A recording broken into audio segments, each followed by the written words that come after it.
comply with the 30-year-old dress code. You got it, boss. The shelter I've 30M been working at for a couple of years now is over 30 years old, and is quite notorious for keeping things that way. The daily notes are physically kept in binders. 80s-style punitive measures are imposed on clients in conflict, and the electrical panels are labeled with cards that went through a typewriter.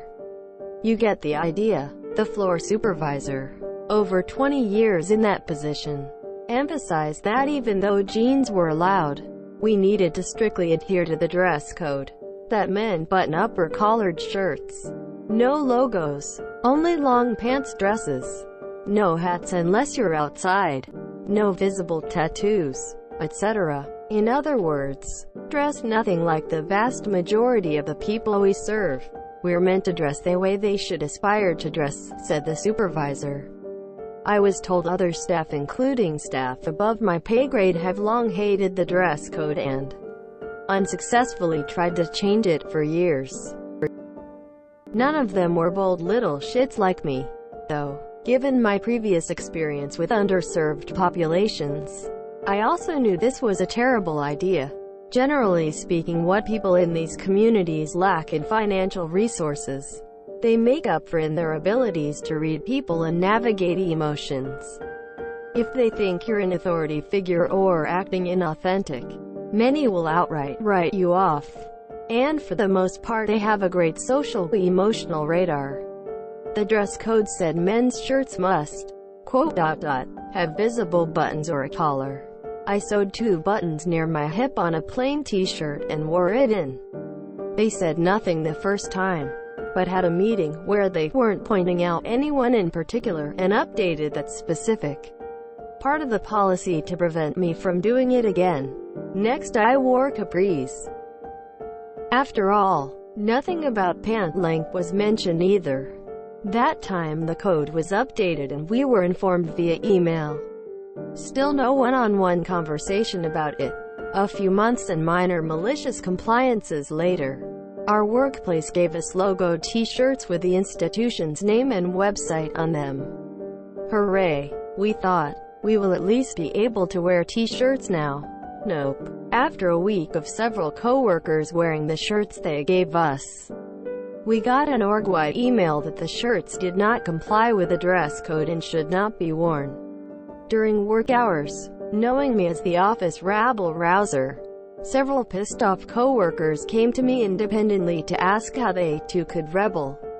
Enter this story's biggest malicious compliance.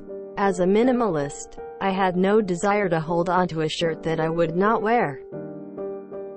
We had no input on the design, color of the shirts, and I simply did not need it taking up space in my closet.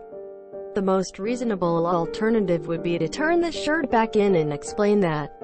So I did. Coworker number 1 was moving soon and did need an extra thing to pack, so she also turned hers in. Number 2's partner hated dark green, the shirt's color, so he turned his in. This happened all the way to 25 total employees, with some borrowing others' excuses. After 5 days, the supervisor had a box with 24 shirts sitting in his tiny office. He actually has to keep them on his desk, and I can hear him bumping his hand against them when he uses the mouse. 3 months later they are still there. He's not dumb. He knows those shirts are an FU that lives in his office. He cannot donate them to the shelter due to some other ridiculous handbook rule about organizational spending, and he bikes 6 miles to work, so driving them home isn't a reasonable option. He's tried putting them in general office storage, but his boss has said the shirts are the supervisor's problem since he ordered them. Currently he's just stuck. We know it bothers him, but he knows he can't bring it up since it's his own rules that prevent us from wearing them.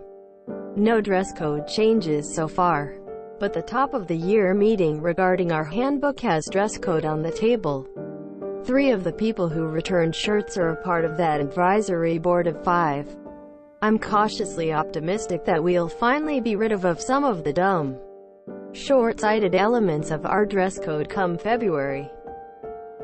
TL The homeless shelter I work at has a dress code that drastically sets staff apart from the community we serve. I convinced several coworkers to turn in their non-compliant clothing. My boss has since had to deal with a pile of clothes on his desk. You should go to the thrift store and buy the ugliest polos and button-down shirts you can find, and wear them exclusively. The older the better. I was thinking, since it stated men's shirts must, you would be coming in with women's shirts. We had similar issues at a kid's home I worked at. The higher-ups kept pushing for us to dress up with suits, ties, dresses, etc. We tried so hard to point out that the kids will distrust us, and then not to mention the harm they could cause. Several had behavioral issues, and, for example, wearing a tie would be a great way to strangle a staff member. I left before they implemented even more strict rules.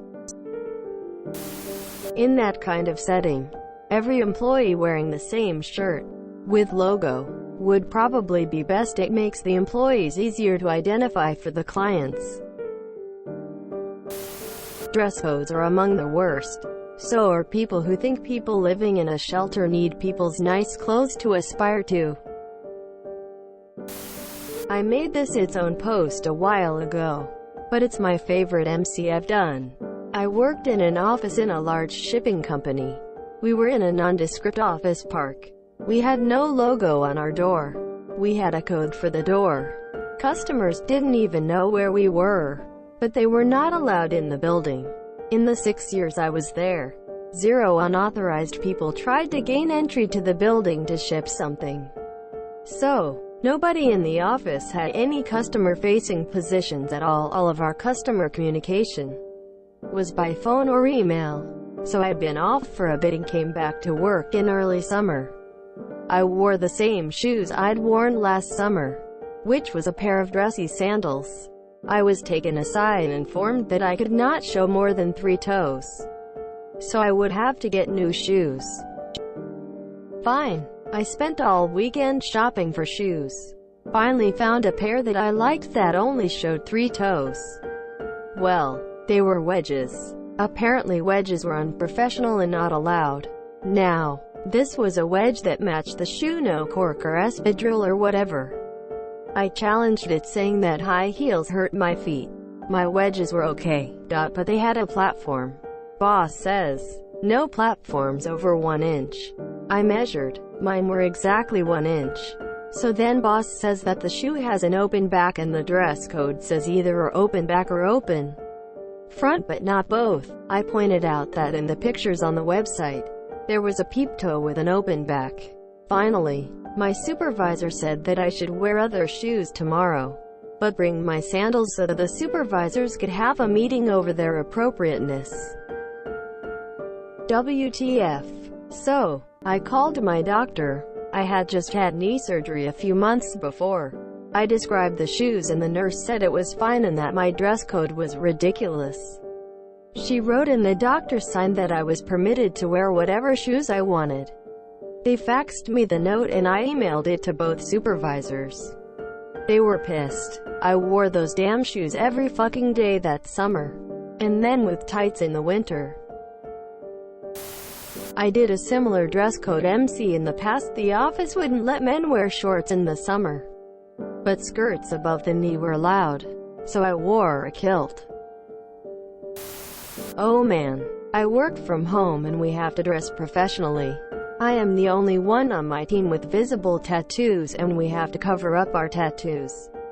They finally sent us collared polos to wear. But since I'm a woman, I got the women's style, which doesn't have buttons like the men's polos. It's a V-neck. That still shows my chest tattoo. I was told I still have to cover my tattoo. It's just a single letter that shows, but not to wear a band-aid because it's unprofessional. So I've taken to wearing the gaudiest necklaces I can to cover my tattoo. I mean, I can understand why they'd want you to be decently dressed. But why enforce a dress code for a homeless shelter? Edit. And then stop short of an actual uniform. Your supervisor could drive them home with his bike. Just not all 25 at once. However, I don't think he wants them at home. Given my previous experience with underserved populations, I also knew this was a terrible idea. Generally speaking, what people in these communities lack in financial resources, they make up for in their abilities to read people and navigate emotions. If they think you're an authority figure or acting inauthentic, many will outright write you off. And for the most part, they have a great social-emotional radar. This needs to be brought up in the next meeting. This manager is holding you all back. May I suggest going in another direction? I would like to know whether or not a tuxedo violates any of the rules. I think the community you serve would enjoy seeing you wear it. And I think local news might pick up on it as well. We're meant to dress the way they should aspire to dress. Comes off as OP's boss making sure the homeless people know they are different from the employees. We are all humans and sometimes we need help. OP's boss seems like a condescending prick if that's really his rationale. I mean, right now, the highest paid jobs have mostly gone remote. And we all know work from home equals no pants. So, by the aspirational logic of that dress code, you shouldn't be wearing pants. I adore malicious perfection smiling face. 70s cowboy plaid shirts with pearl buttons are the way to go. Aloha shirts. The louder the better. This boggles my mind. We had professional dress at the shelter I worked at, but we usually just wore what we wanted. I'm goth and fully tattooed, and honestly the way I presented myself helped me build relationships with the guests and help them trust me and ultimately go on and get clean housing. Hopefully they change the dress code for you soon. That's awesome what you guys did.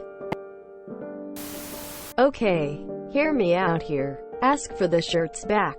Slice them up the middle and sew them back together using buttons. You now have a perfectly suitable short-sleeved button-up shirt.